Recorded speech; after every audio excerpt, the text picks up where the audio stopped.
Hello everyone and welcome to the Constructive Criticism Network. This network is here to help you improve at Magic the Gathering at every level. From Pauper Leagues to Top 1000 Mythic, we've got you covered. If you want to hear the entire network, head on over to our sponsor at PureMTGO.com, where you can hear each and every show, each and every week, and check out their sponsor, MTGO Traders, and tell them that the CCMTG Network sent you. Now sit back, enjoy the show. From YouTube, podcasts, and more, here's this week's episode from ConstructiveCriticism.com.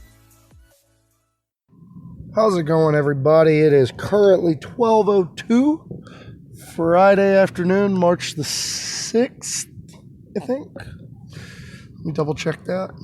Yeah, March the 6th, 2020.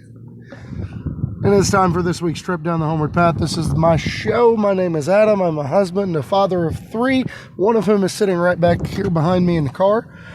We are headed off for a haircut this afternoon, but it gave me an opportunity to waste 30 minutes in the car, so I'm not going to waste it. So Abel's in the back seat with me. Can you say hi? Hi.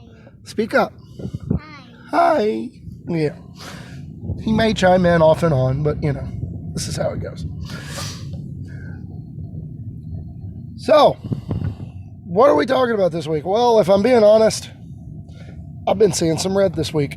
So I want to talk about everything there is to do, the unsung versatility, if you will, that belies the color red in Magic the Gathering. Because red is one of the unsung heroes of Magic from a gameplay perspective. It's something that just always feels like it's good, and a lot of players take that for granted, but when it's not present, when it's not available in a format as a major driving force, the formats can suffer. But even more than that, I want to talk about kind of clearing up some of the common misconceptions around what makes a red deck. Because, I mean, we got a lot of things to cover in that regard. But first, I'm going to slide over into the fast lane, and I'm going to hit a little bit about the upcoming BNR announcement. It was slated for Monday, the 9th of March. And some of you are listening to this on the 9th of March, or after the 9th of March, and I'm here to tell you one thing and one thing only, that, you know, we can claim that is put on the record. I don't know what they're going to do. I really don't. I can guess, but I the best I can do is offer up some conjecture. Personally, If I had to make out a wish list of cards that I'd like to see change numbers or whatever, I would lean toward no changes in standard, because I think standard's fine. It's been a fun format.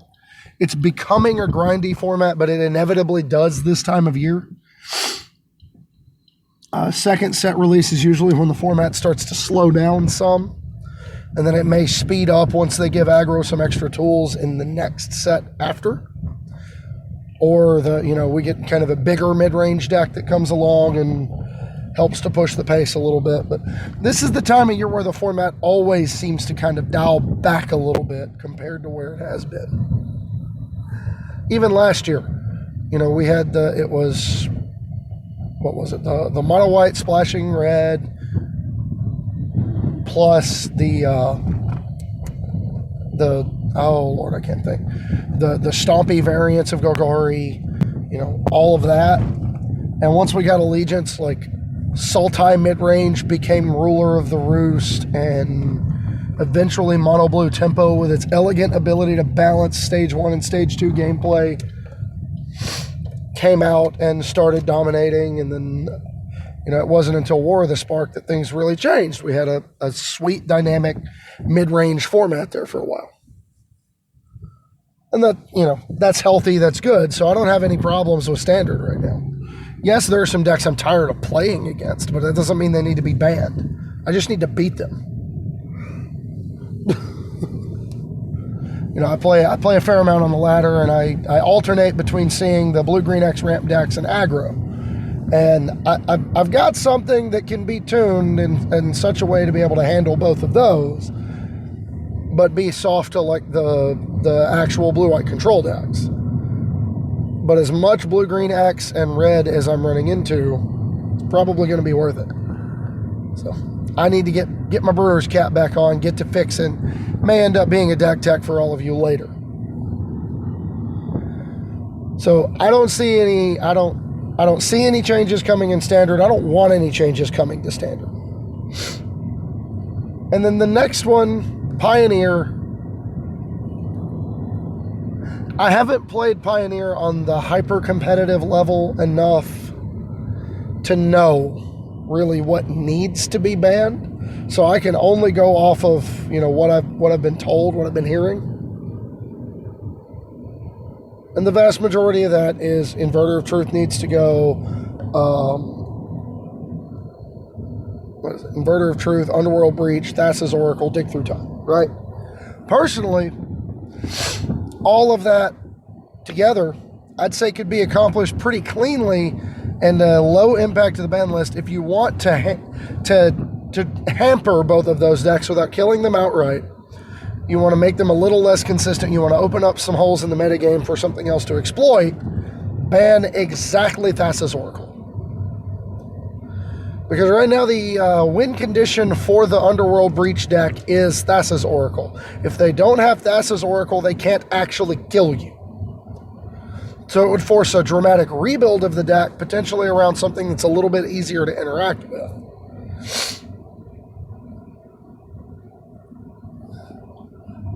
On the other hand, for the Inverter of Truth combo, it requires them, if they're going to combo in one turn, i.e. cast Inverter and then win the game in the same turn, it now costs them 8 mana instead of 6, giving you more time to mount a defense, either on the battlefield or in your hand or some combination therein, and force your opponent to, you kind of force the issue, make them have it.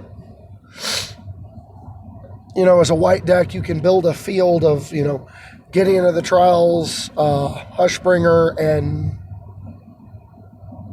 a Conclave Tribute, not a Conclave Tribute, I'm dumb. Like a Cast Out in hand to create a scenario where you can survive or force your opponent to have multiple spells at once just to set everything up. But on balance, you can also, if you're the Inverter player and you have a particularly strong hand, you might think, well, I can just turn 4 Jace, turn 5 Inverter, turn 5 Thoughtseize plus Inverter, let's go win the game. And then in response to their Thoughtseize, you just fire off a removal spell on the Jace. Maybe that's how you beat them. I don't know. But I look forward to trying. Because it's weird to say that it's easier to beat that deck when Jace is their only win condition, but there's a reason it didn't appear until Thassa's Oracle did. So I think a clean hit to the top of Pioneer, the two decks that are kind of warping everything else around them, you hinder the consistency of both decks pretty heavily. You don't outright kill them so that they can remain format staples, format defining staple decks. I'm okay with that. But you just knock them down a peg. A word on Dig Through Time and Treasure Cruise by extension. The cards are very good. And the more accidental 2-card combos Wizards of the Coast prints, the better Dig Through Time gets. Specifically Dig Through Time. I haven't really seen a lot of Treasure Cruise. It was played heavily in the Phoenix decks early on, but the Phoenix decks just kind of fell off a cliff after people discovered that you could play Inverter. Or Control, or basically anything else. It's not to say the Phoenix decks are bad. They are capable of some of the most nutty draws in the format. But being capable and being consistent about it are two different things. So, as much as I like the idea of, we'll just weaken both decks by hitting Dig Through Time, it doesn't really solve the problem. The Inverter deck can still function just fine. The combination of no fetch lands in the format and outside of a handful of specific decks, not a lot of like really aggressive graveyard filling for the purposes of delve, I don't really have a problem with Dig Through Time and Treasure Cruise in this format. And I thought I was going to. I thought that they were going to be some of the first cards banned. I was positive they were broken in half. But it turns out they're just very good. Treasure Cruise is very good. It's busted when you have access to a myriad of 1 mana interaction and cantrips and spells. We don't really have that in Pioneer. When you get to stack Lightning Bolt on top of Thought Scour, on top of Opt, on top of Serum Visions, on top of Sleight of Hand, on top of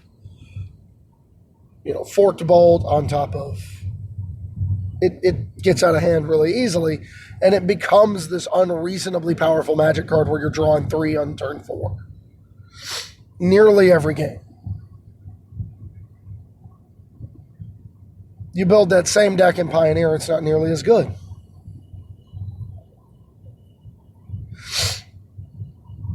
The cards cost more mana. We don't have fetches to help fill the graveyard. Just all the way around, it helps weaken the impact the cards have early in the game and makes them much more of like a late game regassing or a last ditch effort to find something. And that's okay.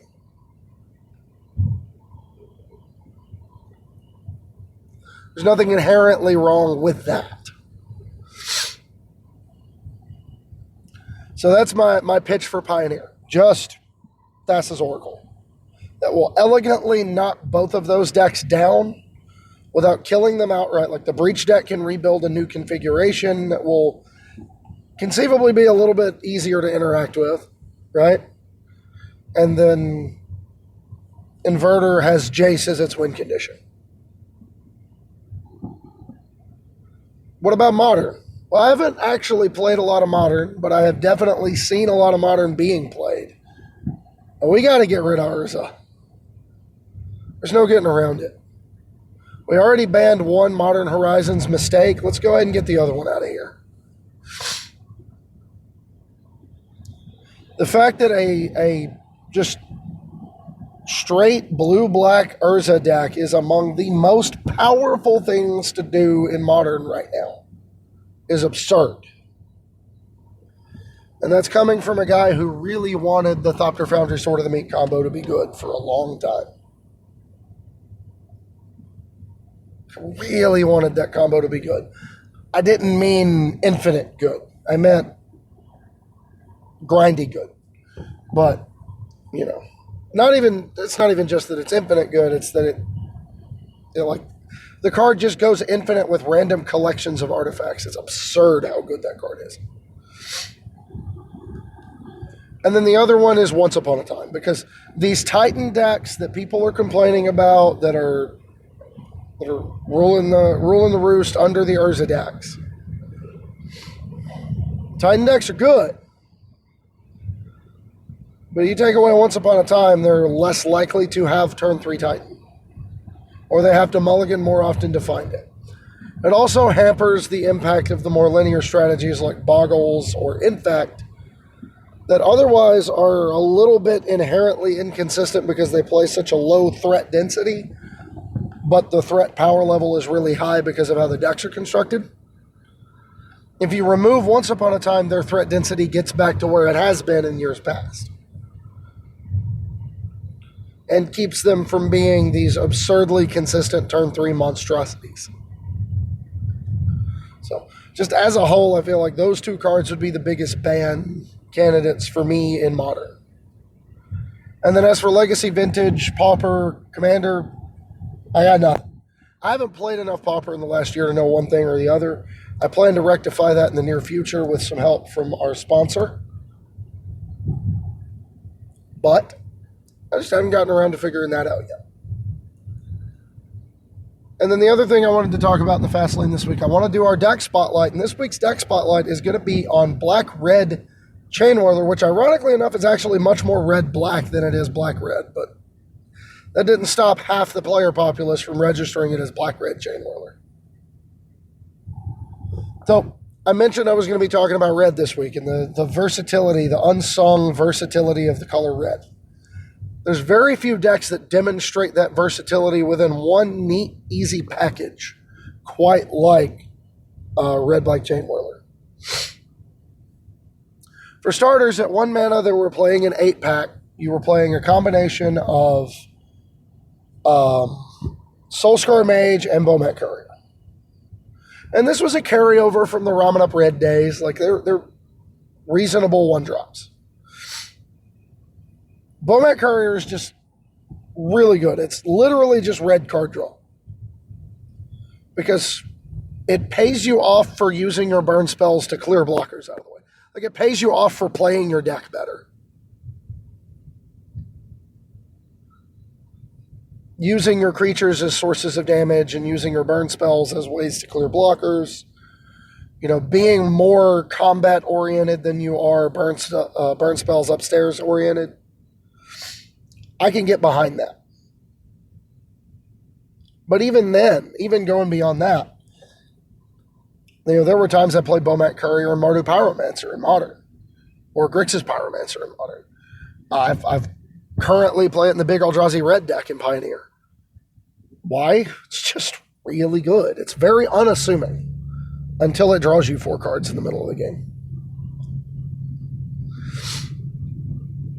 You know, you're playing a resource war with your opponent, you're trading stuff off, and then all of a sudden that stupid little 1/1 that's been chipping in here and there, never really did anything major, but somehow, some way it just kept chipping in. Oh yeah, that thing draws a bunch of cards. And any removal spell that goes at the courier, like, you don't actually lose card advantage there. Yes, you lose the cards you exiled, but you know what? They're gone. You weren't getting them anyway. And then Soulscar Mage played nicely with the burn spells you were playing and the namesake card in Goblin Chainwhirler because it was a creature that gave your damage-based removal the ability to do it in the form of -1/-1 counters. So it gave damage the ability to kill indestructible threats. And it made Goblin Chainwhirler just an absolute beating on the average board of a Magic player. It's just such a well-rounded card. You're not playing it for the prowess. You're playing it for the static, and you're playing it because it was the best red 1-drop available at the time. And then at 2 mana, they were playing typically a combination of Earthshaker Kenra and not Earthshaker Kenra. Yeah, they might. It would be some combination of the cards. Karizev Skyship Raider, Scrapheap Scrounger, or Earthshaker Kenra, depending on how fast you wanted your deck to be. If you leaned toward a split of Kenra and Scrapheap Scrounger, you wanted to be more aggressive. If you were playing like Kari plus Scrapheap Scrounger, you were being more defensive. But on the whole, the 2-drops, the value was in efficiency. You know, Karizev buys you in attacking, buys you 3 power and 4 toughness of creatures, some of which has an awkward combination of abilities. So having access to, and then Scrapheap Scrounger was just a recursive threat, keeps coming back. Cruise, your other 2-drop card in Heart of Kiran, which I guess technically needs to be included here. You know, Heart of Kiran was really good. It also was one of the rare 2-drops you could play that would turn on prowess to allow Soulscar Mage to chip in for 2 on turn 2. And then you could, on turn 3, you know, cast a Bomet Courier, cast a Heart of Kiran, swing for 3, do a thing. Or, you know, the Kiran's in on turn 2, you go cast a Bomet Courier, cast a Scrapheap Scrounger, crew the Heart of Kiran, attack for a bunch, get another exile. We're starting to pull ahead, right? At 3 mana, you were playing Goblin Chainwhirler and sometimes On-Crop Crasher. On-Crop Crasher was like a weird mutant form of removal where you were just preventing blocking. It was fantastic when you were racing. The fact that it died to Shocks in the Mirror was kind of awkward. But, I mean, what are you going to do? The fact that it was a 3-mana, 3-power haste threat. It's the same reason we're playing it in the Gruul Blitz deck right now. It just makes a ton of sense. But even failing that, I mean, there's a lot to love about On-Crop Crasher. There's especially a lot to love about it in the small standard format. Even a large standard format, let's be real. Like, at that point, the red cards were some of the best cards in standard. It wasn't particularly close.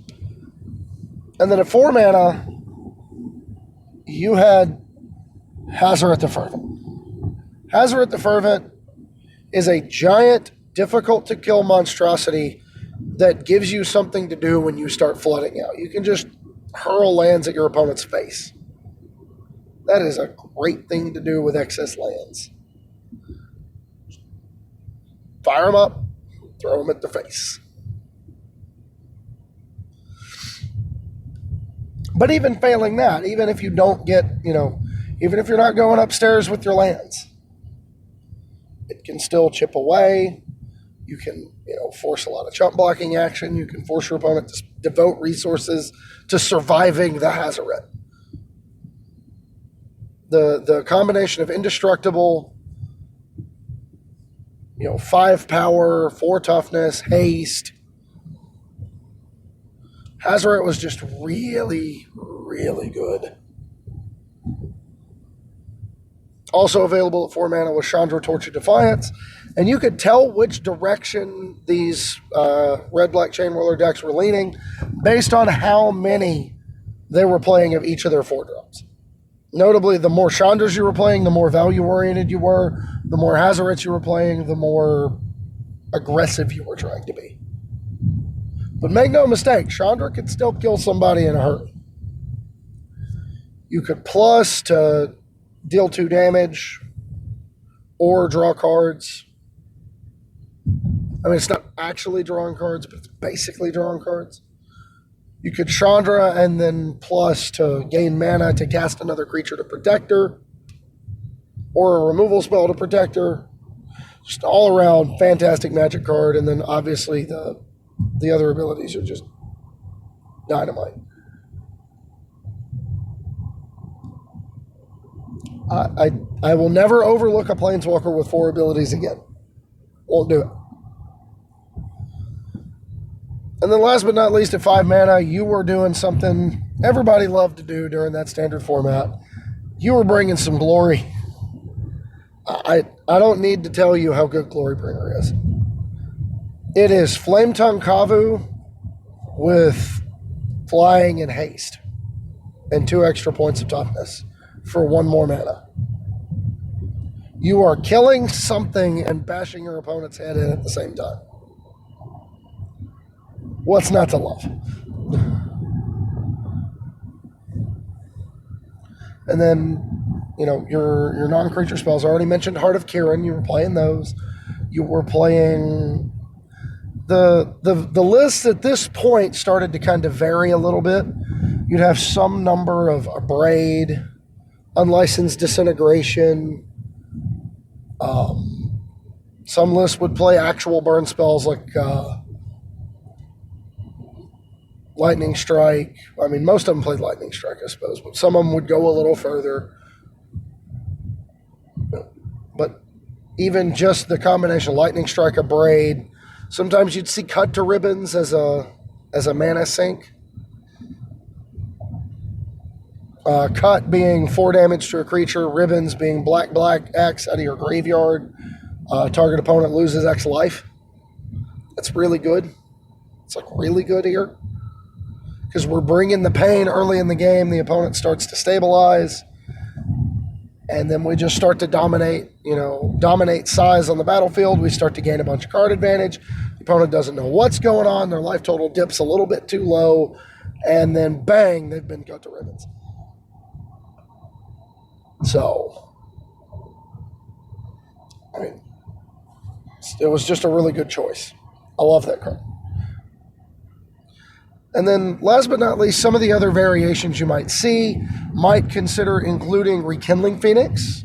It was especially good in the mirror because without exile-oriented removal, Rekindling Phoenix was a much better 4-drop at being the value play than Chandra or Azra.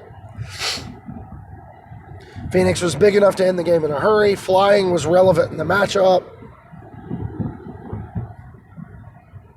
It blocked everything and then left an egg behind to come back. It's just a really good Magic card, and it's something I'm surprised more people didn't see was going to be good in Pioneer sooner.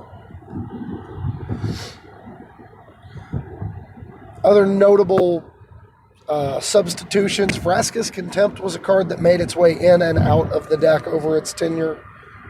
It was typically played in sideboards when we were fighting through more mid-range decks, but often some lists would be more of a mid-range deck in their own right and be playing the main deck as outs to problematic planeswalkers, which is really good. So on the whole,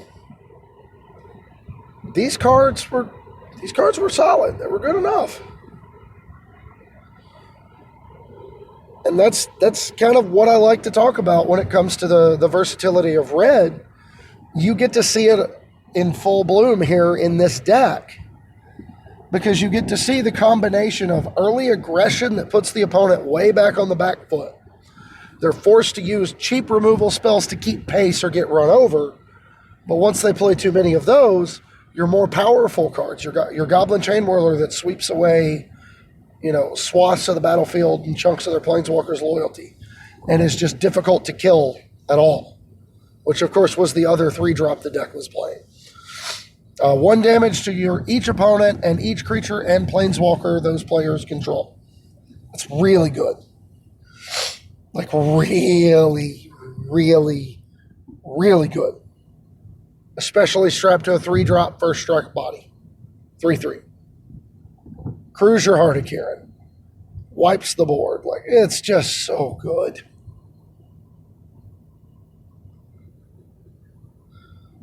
So good.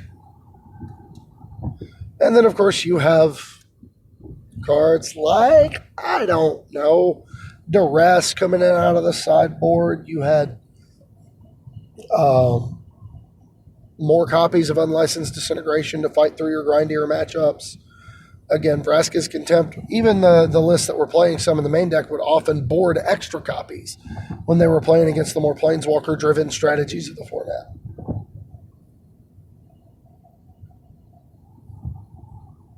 And, all that put together just led to this utterly oppressive shell. We talk about how good green has been in Standard for basically forever, right? Tireless Tracker was an unreasonably good Magic card. Ishkan Graph Widow was a really good Magic card. Once Upon a Time was a card so good it had to be banned. We got Oko, Standard right now we got Uro, Growth Spiral, Nissa. These green cards are really, really powerful. Do you know what else is really, really powerful? A deck like Red-Black Chain Whirler. A deck that does a little bit of everything. Because you've got that blistering pace you can start off with. Force the opponent to interact. Force the opponent on the back foot. Make them do it. Make them have it. Oh, they did? Okay, well, let's just switch gears. And now we're going to try to value you out with this really hard-to-kill threat, this card that takes 2 removal spells to kill. Okay, you did that. Cool. Here's another one. Okay, you killed 2 Phoenixes. All right, we're going to Chandra. Exile. Cast. And you just kept through the middle of the game with your opponent having been softened up a little bit by your early turns. You were frequently just kind of beating them up. You were just trying to bludgeon them over the head with threats until they left enough of an opening that somebody gets through. And then failing that, you've got interactive spells of your own, and you've got the 1-2 punch in the late game of creatures in your graveyard and Scrap Heap Scrounger plus Heart of Kieran. You can just reanimate the Scrounger at their end step, untap. You can crew Hardikirin, make them having a braid or other removal spell. If they do, that's great. You still have a 3-2 on the table they got to deal with. That is only going to come back the next turn. And you just keep applying pressure from all these different weird angles all at once. And that's what made that deck so good that whole summer. It wasn't that red was just inherently the best color in Standard. It was. But that's not what made the deck good. The deck was good because it got to play a combination of a clean, coherent strategy that got to utilize a lot of different tools, and it got to play a handful of the best Magic cards in that Standard format. And when you get to do both of those things, your deck is going to be really good. So now let's slide over into the slow lane. It's time to talk abstract concepts, theory applications, or just budget financial recommendations when it comes to Magic the Gathering. This week, we're talking about the unsung versatility of the color red, as I've mentioned a couple of times already. So, what is it about red that keeps me intrigued time and time again, no matter how many times I play it, no matter how many different formats I play it in? What is it about red? And I think I've kind of boiled it down. Red is just good enough at a little bit of everything to be annoying. Which is to say, it's good enough at being aggressive. It's good enough at presenting high power mid-range threats and at controlling the pace of the game. It does all three of those things very well depending on how you build your deck. For starters, the ability to just blitz your opponent out of existence and gain the most virtual card advantage you possibly can, i.e. the virtual card advantage you gain by killing your opponent so all the cards in their hand and library are dead now because so are they. That has a long and well-documented history in Magic. Going back to the very first competitive red deck to win tournaments, it's Sly. It was the first deck constructed with a tight, really restrictive, mathematically generated mana curve. And while it played a lot of mopey Magic cards, the fact that it just used all its mana every turn and brought the aggression to the opponent was enough to put it on the map. And that's what got players talking about the possibility that a red deck was good, because for a long time it just wasn't. If you were trying to fight the other decks on the same axis as them, with access to their Ancestral Recalls and their Wrath of Gods and their Pump Knights, it just wasn't going to work. So Sly was the first deck that really put red on the map as one of the premier colors of Magic. It was often the forgotten one.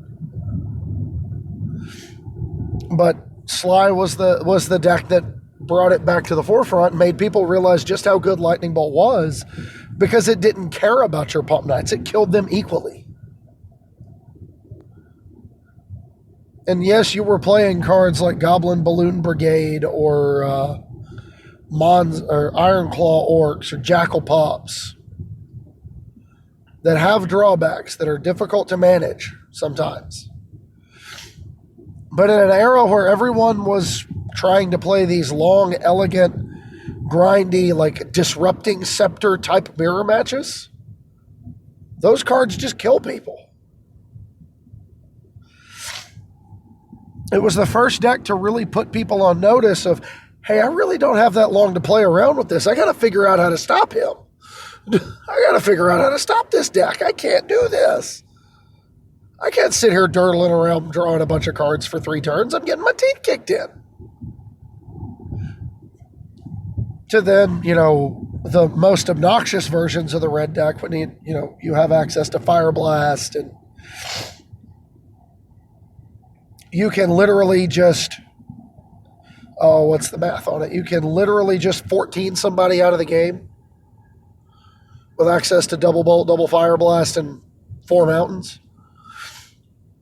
Float 4, Bolt, all upstairs, that's 6. Then you Fire Blast, 8U. So, yeah, that'll do it. That'll do a lot of damage. Dead Guy Red, going even up to more modern versions like the Experimental Frenzy style red decks with all the burn spells. Get to a Lava Runner and Wizard's Lightning. And, Experimental Frenzy was a heck of a Magic card, but at its core, it was still the same old red deck we've known forever. We're just playing new pieces and the same slots on the mana curve. So, the aggressive red deck is not so much what I want to talk about as some of the other stuff. Most notably, red's ability to play a mid-range game and to control pace. Because they are two of the most overlooked facets of the color identity of red, basically in the history of Magic discourse, right? Because red originally, and for a very long time, was only seen as an aggressive color. Even the Shard Phoenix deck from, I think it was Tempest Block Constructed, it may have been. Had to have been, because that was the Whispers of the Muse deck. Anyway, it was, the blue-red control deck, that the win condition was Shard Phoenix, a very red card. Shard Phoenix was basically the only red card in that deck. Even going to more modern day applications and stuff like the blue-red Tron deck that Ossip Lebedowicz top-aided Pro Tour Honolulu in 2006 with, or,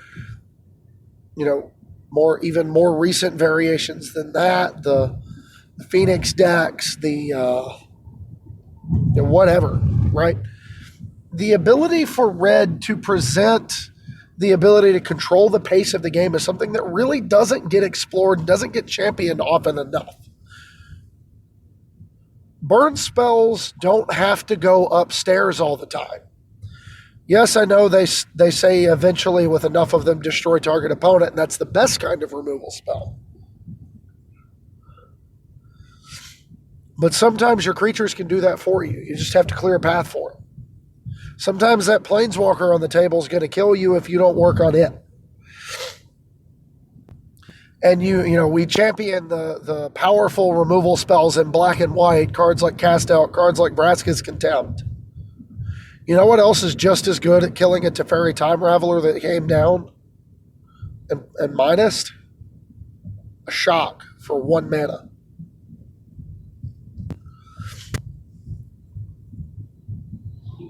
One mana.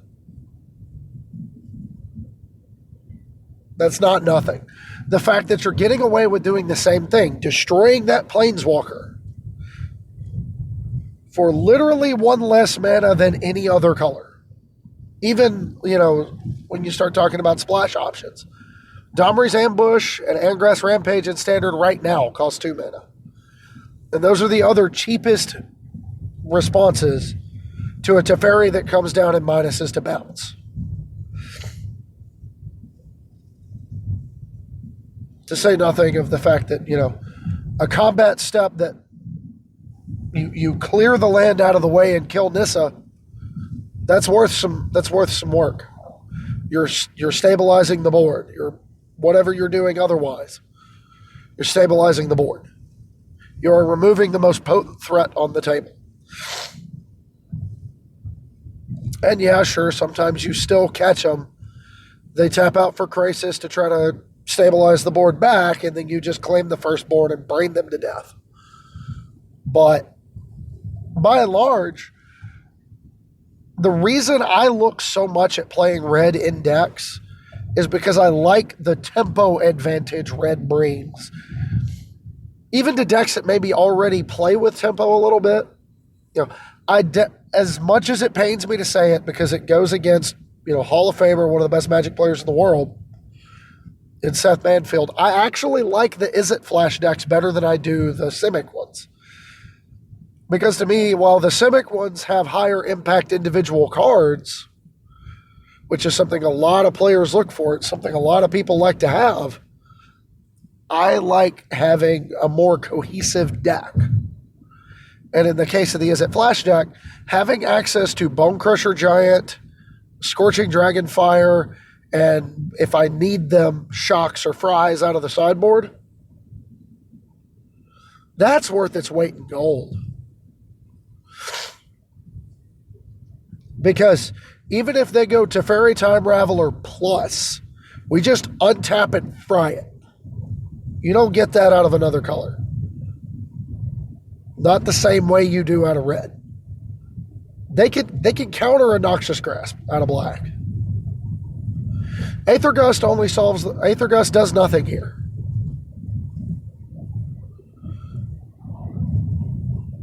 Veil of Summer's banned. And doesn't remove the Teferi.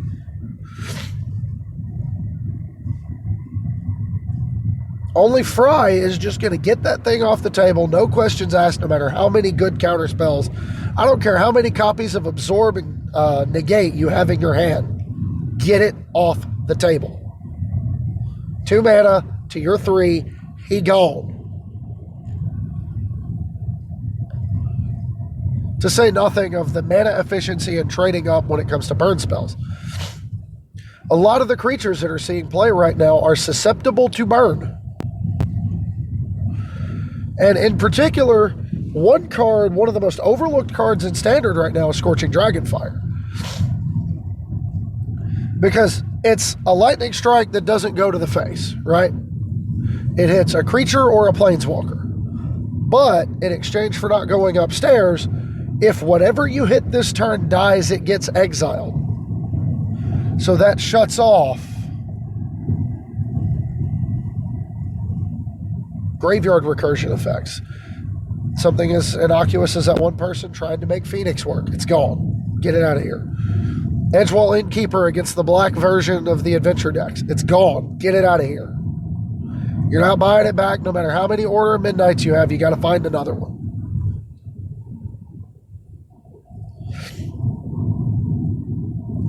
I mean, to say nothing of the fact that it cleanly answers several planeswalkers in the form of they come down at minus and then it just kills them. Teferi is obvious.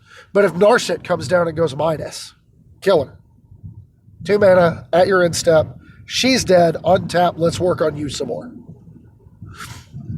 You spent 2 mana to answer their 3 mana play.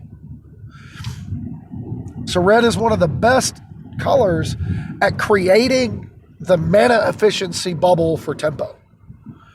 You time walk them by answering their threat, their play, their mana usage with less, and then you get to untap and start resolving more spells. I don't get that when I play green with my flash deck. I like the Simic flash deck. I just don't like it as much as I like the Izzet one. The deck just feels stronger to me. I don't know why. It just does.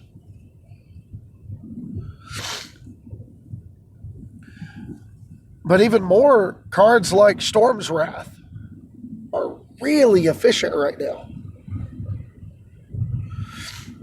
4 damage to Nissa and kill all the things she's made. That's really efficient for 4 mana. Because if you can chip in on her first, woo,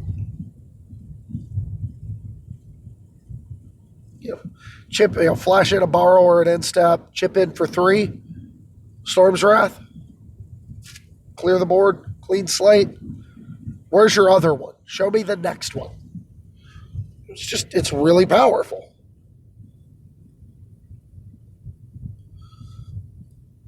And even on the creature front, Bonecrusher Giant is a huge tempo play. It curves into itself. Even if you're on the draw, it frequently will curve into itself. There's a lot of tap lands being played in Standard right now. Temples are one of the predominant cycles of lands. If not Temples, then Fabled Passage. Sometimes you're just forced to Fabled Passage on turn 3. Sometimes your opponent has Innkeeper, Lucky Clover, and spends turn 3 casting Beanstalk Giant. Fertile Footsteps. Copied. So you just stomp the Innkeeper, untap, Bone Crusher, let's get to work. You remove a threat and present a threat from a single card. It's so unreasonably good.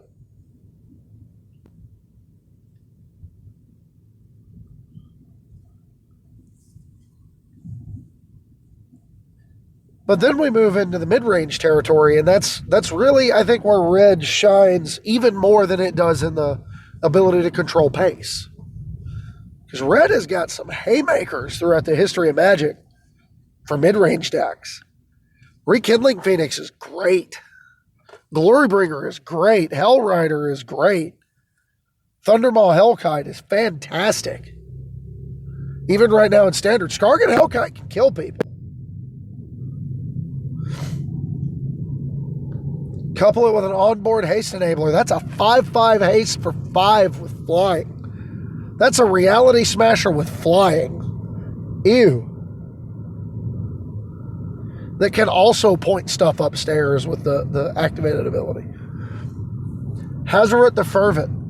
Unreasonably good mid-range red card. Because red as a mid-range color doesn't have access to a ton of card draw. It's more card selection than it is card advantage. So you are inevitably going to start to flood out at some point. Hazaret says, that's cool. I'll just throw those at their head. We're still generating pressure, and as long as your hand is low enough, so is she. So it's just outstanding. To say nothing of the red-based Planeswalker cards like Chandra Tortured Defiance that we talked about earlier. She's so good. Plus to gain extra spells for the turn, or plus to gain extra mana for the turn, or plus to remove a creature and leave a Planeswalker behind, or ultimate. Ew. Ew. That's so good. All for 4 mana? I get all that for 4 mana. Okay. What about Standard right now? Oh, what about Sarkhan the Masterless? One of the most underrated Magic cards I've ever seen. I have seen that card single-handedly win games. Numerous times. Whether it's in the Fires of Invention decks or out of the sideboard of like Temur Reclamation, where you Reclamation on 4 or 3, sometimes a Growth Spiral. Untap, Sarkhan, untapped, Sarkhan, make a dragon, untap with counter magic and removal up. And Sarkhan just starts killing them. The best way to look at Sarkhan. It's a Broodmate dragon that sometimes is just a Planeswalker. It's a Broodmate dragon that can every 3 turns or so, just spit out another 4/4. If it survives. And if it doesn't, you still got a 4/4. To say nothing of how embarrassing it is for your opponent when you Sarkhan make a dragon against the Calamity Red deck. They go declare attack, Sarkhan goes, that's cool, kill everything. You better have Torbrand on the field because you're not dealing enough damage to matter without him. That's what Sarkhan brings to the table. Like, Broodmate Dragon was a big deal when it came out. 6 mana for 8 power across 2 bodies with fly. And then Sarkhan is that for 5 mana, but half of it is harder to interact with because he's a Planeswalker that also chips away at stuff that's coming at him. So, like, they have to kill the token and then swing into Sarkhan. If they want it to be easy. If they don't have a removal spell, they just have to figure some stuff out. They have to make life decisions.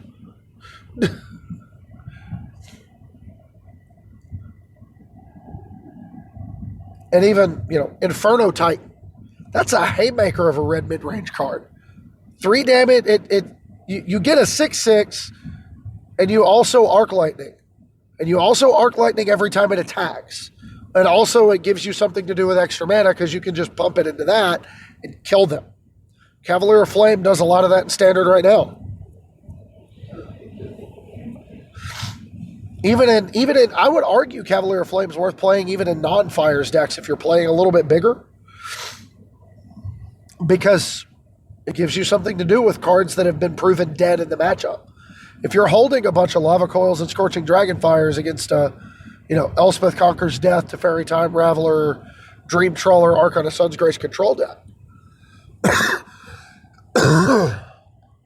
Cards that don't give you a lot of mileage in that matchup. Bless you, Mom. You can also just Cavalier of Flame, ditch the dead cards, try to draw some gas, and you've got this big body on the table. It's really good.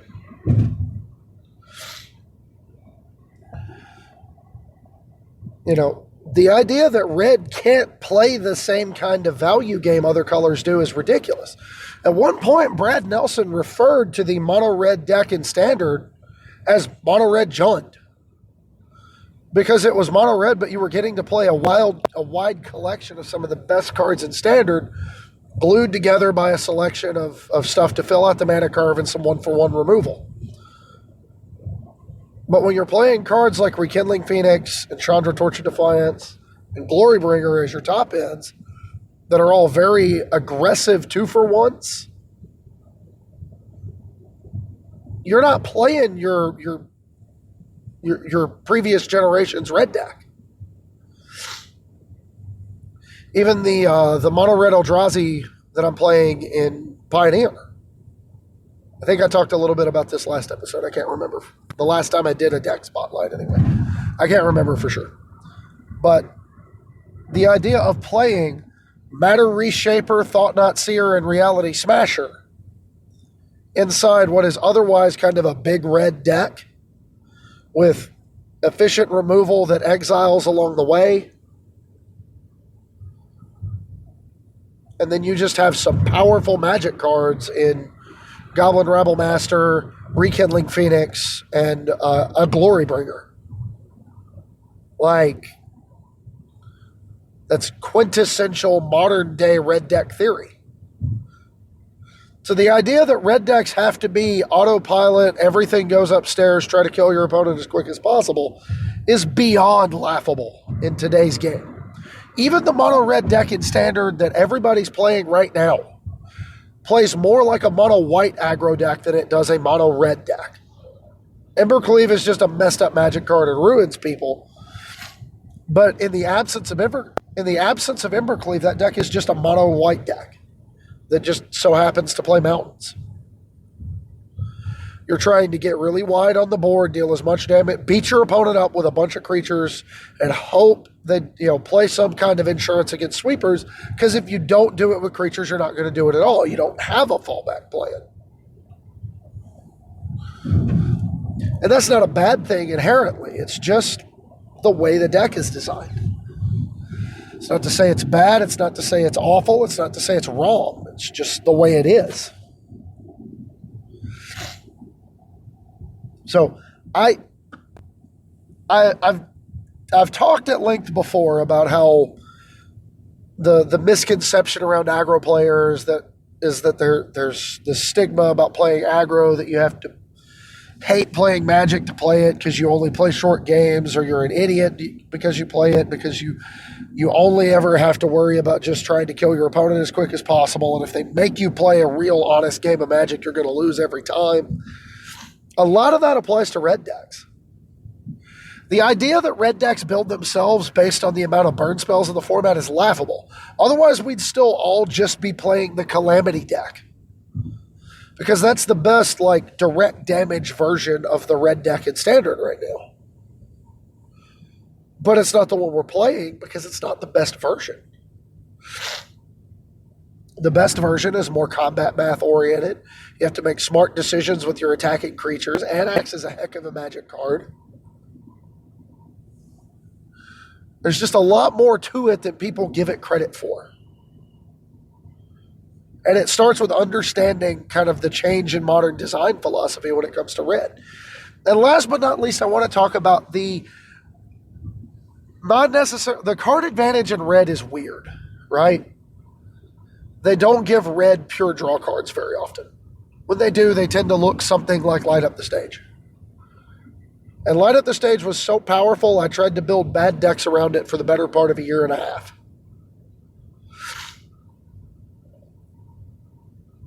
Like, that's how powerful a card Light Up the Stage is. It doesn't see play in the current red deck because even though it's a red draw to, which you would think every single red deck would want access to, the current red deck is playing a little bit of a higher mana curve. So that makes that card a little less appealing.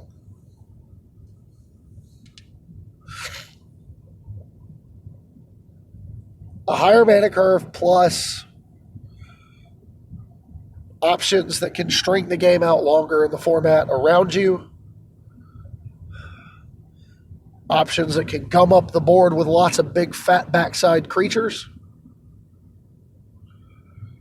It doesn't bode well for the aspiring red mage. Right?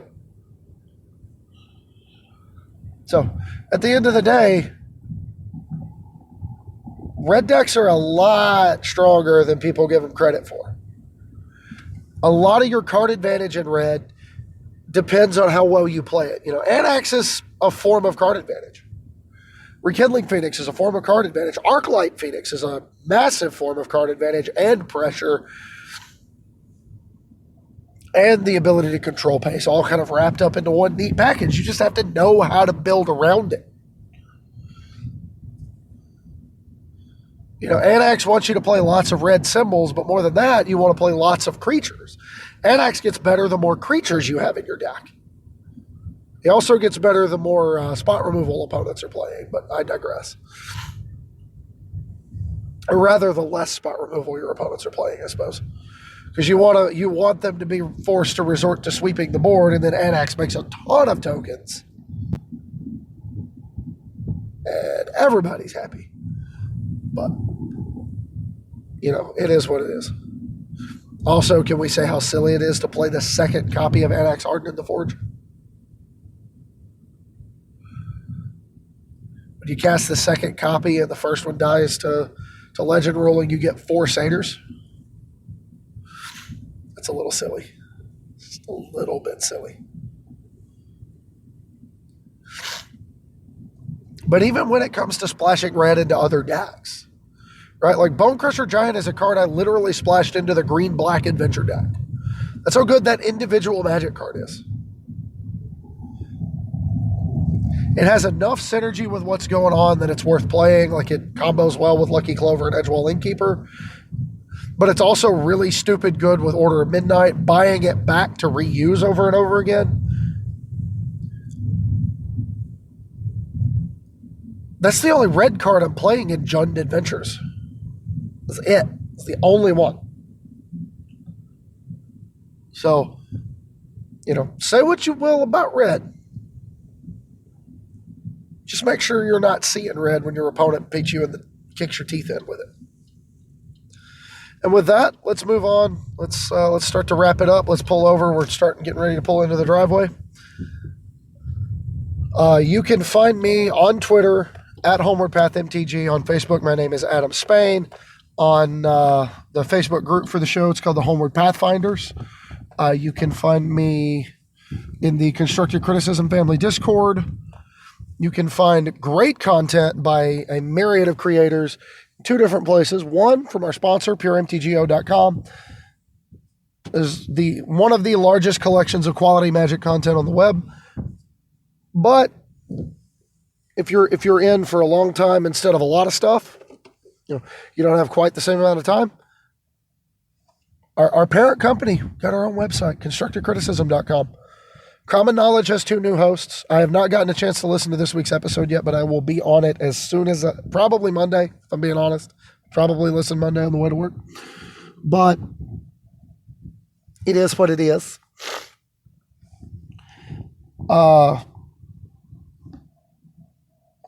mind turning to clay. Actual Constructive Criticism, the flagship show on the network, is fantastic. I can't recommend it highly enough, and it is good, and you should watch and or listen to it. Mason has always been one of the more entertaining content creators out there, so seeing him kind of take the reins for Constructive Criticism and run with it has been an interesting experience, to say the least. And last but not least, if you like what I'm doing enough to help me keep doing it, head over to patreon.com/HomewardPathMTG. This show and every other major piece of content I put out is always going to be free. But if you like what I'm doing enough to help me keep doing it, please feel free to donate. Every little bit helps toward expenses, things like a new microphone or potential entry fees down the line for bigger tournaments that I will be traveling to, either entry fees or lodging, as the case may be. So, and regarding possible upcoming content, we got a little bit of stuff on the way. Notably, with daylight savings time coming up on Sunday, I'm going to actually have some daylight left when I'm driving home from work, as long as I get off work on time. Now, that has been the struggle the last couple of weeks. I've been getting off work at 7, 8, 9 o'clock. I have enough time to get home as quickly as I humanly possibly can, clean the stench of shame and sweat off of me, and lay down in the bed and collapse. That's about all I have time for. So,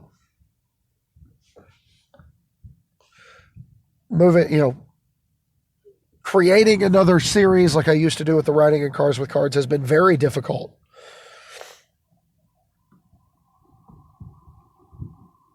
But I don't know. If anybody's got ideas on another segment piece I can put out either on YouTube or almost exclusively on YouTube, right?